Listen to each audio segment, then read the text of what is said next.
असंख्य रुग्णांना मुंबईत ऍडमिट करण्यापासून ते व्हॅक्सिनेशन पर्यंत ती सर्वतोपरी झटली।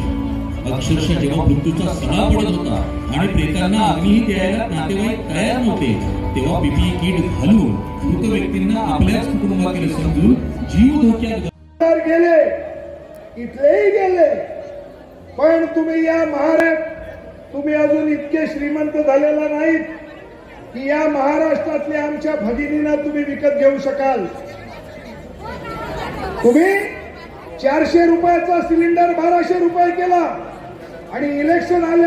आज गेल्या इलेक्शन मध्ये जो नारा होता तो आजही आहे। या देशाचं संविधान यांना बदलायचंय, तेव्हा संविधान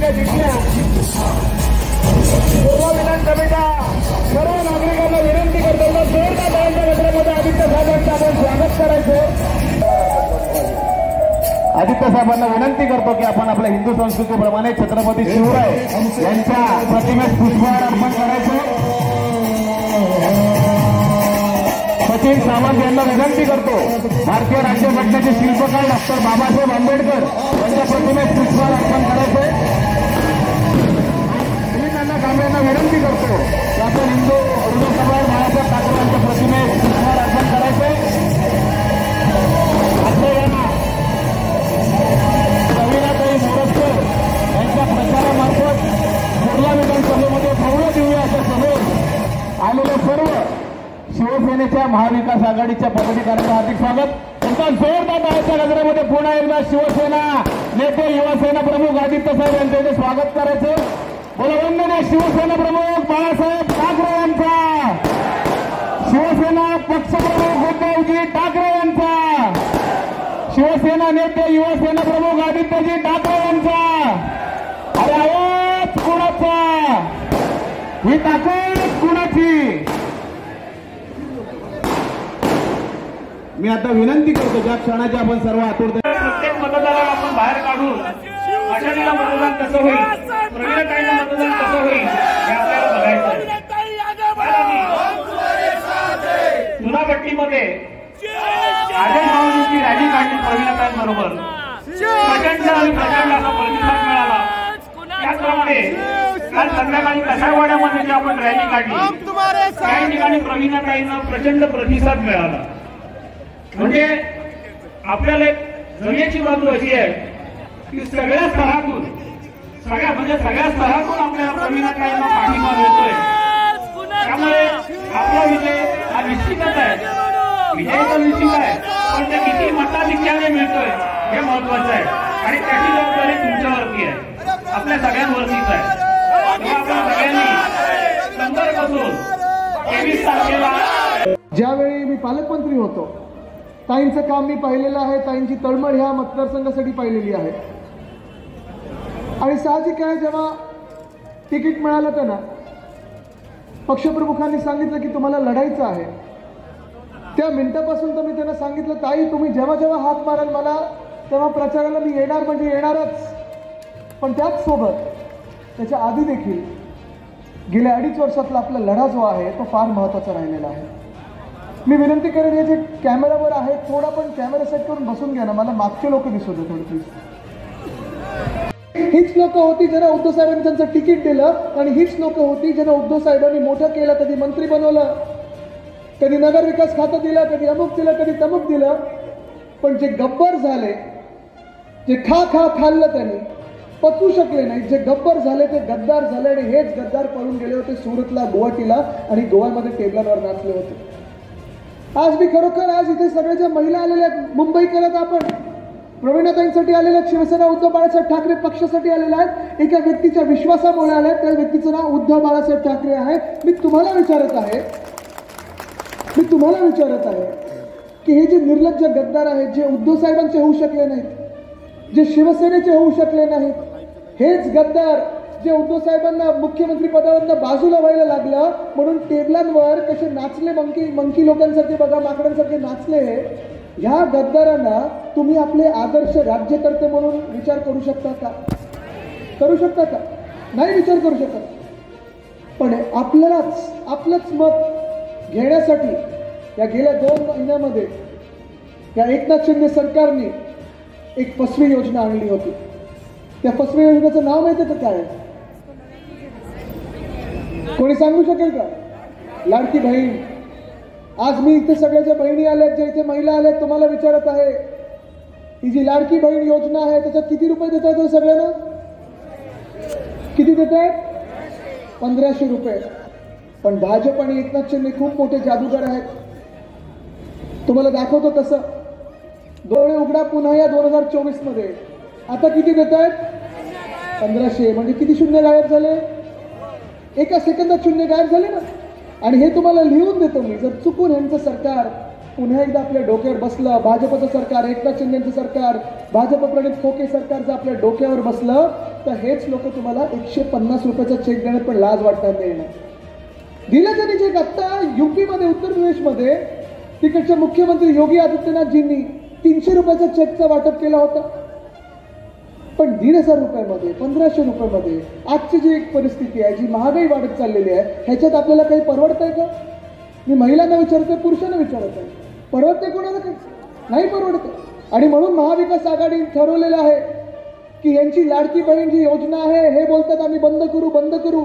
खरं म्हणजे एकनाथ शिंदेचं पूर्ण प्लॅनिंग झालेलं आहे की जर त्यांचं सरकार पुन्हा एकदा आलं तर ते कोर्टामध्ये जातील, PIL करतील आणि तिथून बंद करून घेतील. पण आपण ठरवलेलं आहे आणि हा उद्धव साहेबांचा शब्द आहे की 1500 रुपये नाही तर त्याचं दुप्पट देऊ. प्रत्येक महिलेला 3000 रुपये प्रति महिना आपण देणार आहोत. 3000 रुपये देणार आहोत. त्याचसोबत वर्षाला 6 सिलेंडर मोफत देणार आहोत. पण ते जरी आपण केलं तरी आम्हाला माहिती आहे की हे सगळं काही महागाईच्या जमान्यात परवडणार नाही आपल्याला. महिलांना जी काही महागाई पाहायला मिळते, सोसावी लागते, भोगायला लागते, ही फार भयानक आहे. पण महिला जसं घर चालवतात तसंच महिला समाज चालवतात. इथे अनेक महिला अशा बसल्या असतील ज्या दिवसा ऑफिसला जातात, कुठेतरी कामावर जातात, तिथून कामावरून घरी येत असताना भाजी घेतात, घराचा विचार करतात, म्हणजे समाजही चालवतात, ऑफिसही चालवतात, घरही चालवतात. ह्याच सर्व महिलांसाठी जी मदत आपण केलीच पाहिजे, तिला सन्मान आपण दिलाच पाहिजे, तिचा आदर आपण केलाच पाहिजे. आणि तो आदर करत असताना आपल्याला फक्त काही अशा योजनांमध्ये अडकून चालणार नाही. आधार आणि आदर दोन्ही, आधार आणि आदर दोन्ही दिला पाहिजे. पण आज मी तुम्हाला विचारत आहे की हे सगळे जे नमुने बसलेले आहेत खोके सरकारमध्ये, हे तुमचे कधी लाडके भाऊ होऊ शकतात का? हा तुम्ही विचार करणं गरजेचं आहे. ह्याच एकनाथ शिंदेच्या मंत्रिमंडळामध्ये एक मंत्री असे आहेत ज्यांनी टीव्हीवर येऊन सुप्रियाताई सुळेंना भयानक शिव्या दिल्या आहेत. 17 की 18 वेळा शिव्या दिलेल्या आहेत. खरं तर त्यांना त्याच वेळी गेट आउट करून काढून टाकायला पाहिजे होतं, पण त्यांना प्रमोशन मिळालं का? तर सुप्रियाताईंना त्यांनी शिव्या दिल्या. एक मिनिट विचार करा की त्या सुप्रियाताई राष्ट्रवादीच्या नेत्या नाही आहेत. एक मिनिट विचार करा, त्या खासदार नाहीत पण त्या महिला तर आहेत. पण अशा लोकांना ज्यांना प्रमोशन मिळतं, मंत्री बनवलं जातं, हेच एकनाथ शिंदे तुमचे लाडके भाऊ बनू शकतात का कधी? बनू शकतात का कधी? नाही. दुसरे आहेत ते संजय राठोड, त्यांच्यावर कितीतरी भयानक आरोप झाले होते. आपले पण मंत्रिमंडळात होते, पण आपल्या पण मंत्रिमंडळातून जेव्हा त्यांच्यावर आरोप झाले होते तेव्हा एका मिनिटात उद्धव साहेबांनी सांगितलं होतं की जोपर्यंत पूर्ण चौकशी होत नाही तुम्ही माझ्या मंत्रिमंडळात राहू शकत नाही, गेट आउट. महिलांवर हात उचलला तर गेट आउट.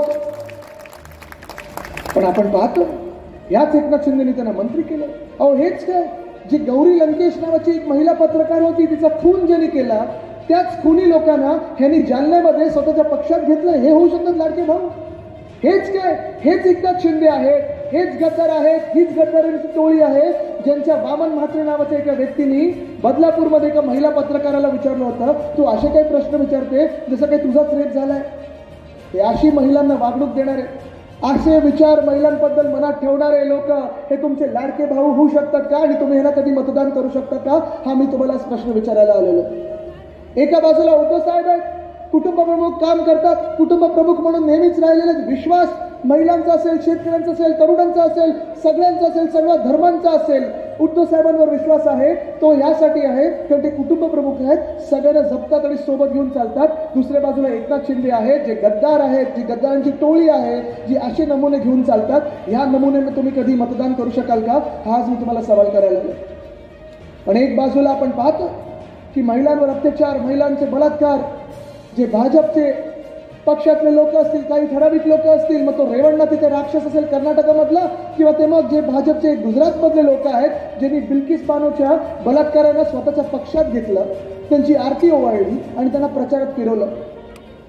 हे ना हिंदुत्व होऊ शकत, ना महिलांचा सन्मान होऊ शकतो. माझ्या आजोबांनी म्हणजे शिवसेना प्रमुख वंदनीय हिंदुहृदय सम्राट बाळासाहेब ठाकरेंनी शिकवण दिलेली आहे की ते महिलेची कुठची जातपात धर्म असो, जर तिच्यावर कोणी हात उचलेल तर त्या माणसाला जातपात धर्म न पाहता भर चौकात फाशीच झाली पाहिजे. हा न्याय आपला असायला पाहिजे आणि हे हिंदुत्व आपलं असायला पाहिजे. पण आज कुठून कुठून येत आहेत आणि आपल्याला शिकवत आहेत की बघा लाडकी बहीण योजना आम्ही आणली. मग मुख्यमंत्री जातात कुठच्या तरी सभेत जातात आणि भर सभेत विचारतात पैसे मिळाले, पैसे मिळाले, आले आले पैसे आले, काय करणार पैशाचं? अरे काय 1500 कोटी दिले की जसं तुम्ही अदानीला फुकटात मुंबई दिले तशी मुंबई तुम्ही माझ्या मुंबईकरांना दिली. आज मुंबईमध्ये तुम्ही पाहता अदानी हा जो मोठा एक राक्षस आपल्या डोळ्यासमोर उभा राहिलेला आहे. अदानीच्या नावाने जो काही भाजप असेल, एकनाथ शिंदे असेल, हे आपल्या अंगावर येतात, मुंबई खायला निघाले. या मतदारसंघात देखील मदर डेअरीचा प्लॉट आहे, बरोबर ना? 21 एकरचा प्लॉट आहे, फुकटात दिलाय अदानीला. इथे मुंबईकर सगळे आहेत ना, तुम्ही सगळे मुंबईकर आहात ना? मला तुम्ही सांगा किती वर्ष मुंबईत राहतात, जवळपास किती पिढ्या मुंबईत राहतात? जन्मापासून आहे, बरोबर आहे. कोणाचे आजोबा मुंबईत आले, कोणाचे आई वडील मुंबईत आले असतील, पिढ्यानपिढ्या आपण मुंबईत राहतो.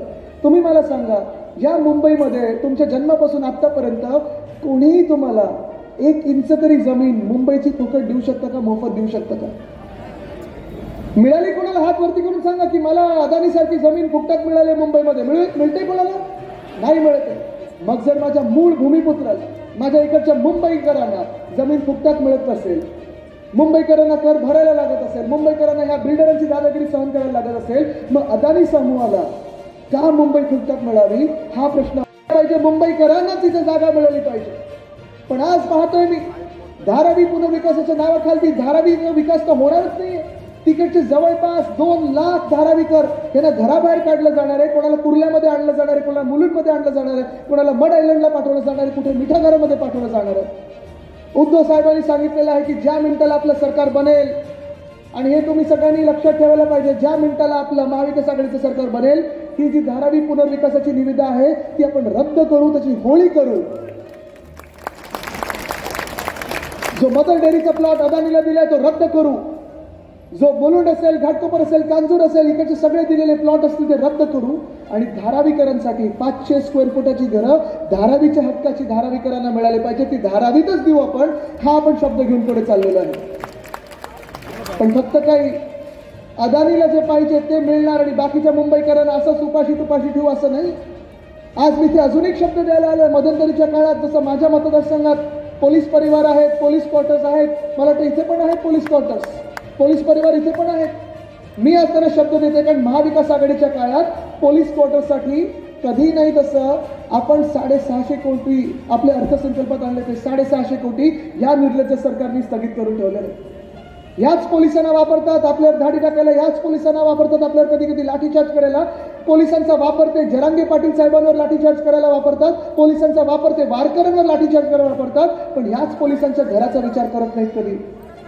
पोलिसांचा विचार करणार तरी कोण? आपण मुंबईकर आहोत. मुंबईकर म्हणून आपण आपल्या मुंबई पोलिसचा विचार केलाच पाहिजे. आणि याच पोलीस पत्नींना मी आज शब्द देत आहे की जेव्हा आपलं महाविकास आघाडीचं सरकार येईल तेव्हा रिटायर्ड पोलीसवाल्यांना आपण मुंबईतच त्यांच्या हक्काची घरं दिल्याशिवाय राहणार नाही. सर्व्हिस क्वार्टर्स जी आहेत ती देखील चांगली करू. कारण मी जवळून पाहिलेलं आहे, माझ्या मतदारसंघात पाहिलेलं आहे. काम करत असताना डागडुजी किती वर्ष करत राहायची, रिपेअरचं काम किती वर्ष करत राहायचं, किती रंगरंगोटी केली तरी कुठे ना कुठेतरी छत खालती येतं, पंखा बंद पडतो. पण हे सगळे विषय सुरू असताना मला माहिती आहे जे पोलिसांमध्ये आत्ता भरती झालेले आहेत ते देखील खूप त्रासाने भरती झालेले आहेत, खूप अटीशर्ती पाहून भरती झालेले आहेत. ज्यांना कोणाला बदली पोस्टिंग पाहिजे या सरकारला पैसे द्यायला लागतात. IASचे तुम्ही अधिकारी असो, IPSचे तुम्ही अधिकारी असो, BMCचे अधिकारी असो, सगळ्या काही कामांसाठी बदली पोस्टिंगसाठी हे सरकार जे आहे, जे गद्दार सरकार आहे, निर्लज्ज सरकार आहे, हे पैसे मागे पैसे, पैसे मागे पैसे, फायलीवर वजन, फायलीवर वजन. हे किती दिवस? तरुणांचं वजन हल्ली कमी होत चाललेलं आहे. कारण बेरोजगार आपला जो तरुण वर्ग आहे, युवा वर्ग आहे, तो शहरांमागे शहरात फिरत आहे.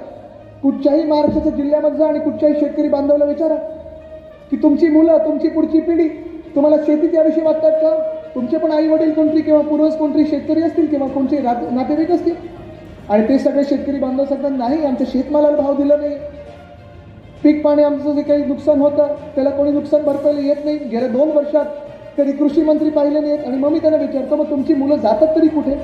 ते सांगतात, आदित्यजी काय सांगायचं, जसे आमचे आत्महत्या करण्याची वेळ आलेली आहे तसे ह्या मुलांना देखील एवढं काही मन आता अस्वस्थ झालेलं आहे, एवढं काही त्रस्त झालेत, हैराण झालेत की जायचं तरी कुठे. गेल्या 2 वर्षाच्या काळामध्ये आज इथे जे जे तरुण आले असतील किंवा महिला पुरुष दोन्ही, तुम्ही मला सांगा, मुंबईकर म्हणून सांगा, आपल्या शहराचे तर हाल आपण पाहत आलेलो. कुठे खोदून ठेवलेला आहे, कुठे रस्त्याचा घोटाळा असेल, मागच्या वर्षीचा असेल किंवा ह्या वर्षीचा असेल, कधी सॅनिटरी पॅडचा घोटाळा. पण हे सगळं करून आज मुंबईमध्ये तुम्ही सांगा किंवा ह्या महाराष्ट्रामध्ये गेल्या 2 वर्षात एका तरी बातमीपत्रात तुम्ही, वृत्तपत्रात तुम्ही किंवा बातमीवर बघितलेलं आहे का की एक नवा उद्योग, एक नव्या रोजगाराची संधी आपल्या मुंबईमध्ये किंवा महाराष्ट्रामध्ये आलेली ऐकलंय तुम्ही? नाही ऐकलं. वेदांता फॉक्सकॉन 2.25 लाख कोटीचा प्रकल्प होता. बहुत खुशी हो रही है कि अभी 23 तारीख को जनते का राज आने वाला है. 23 तारीख को महाविकास आघाड़ी का राज्य आने वाला है. कितने लोगों का प्रेम आपके साथ? बहुत लोगों का प्रेम है, आशीर्वाद है, सहकार्य है. महाराष्ट्राचा क्योंकि जब मैं नगर सेविका थी तभी से ये जानते हैं कि ये शिवसेना उद्धव बाळासाहेब ठाकरे की एक कार्यकर्ता है और वो जमीन पे टिके सब शिव सैनिकों के साथ समाज कार्य करती है. और उनको ये भी पता है कि आगे चल के विधानसभा में भी हम सब मिलके उद्धव साहब के शिवसैनिक और सब स्थानीय जनता विधानसभा का बहुत बड़ा उपनेते भाऊ कोरगाव साहेब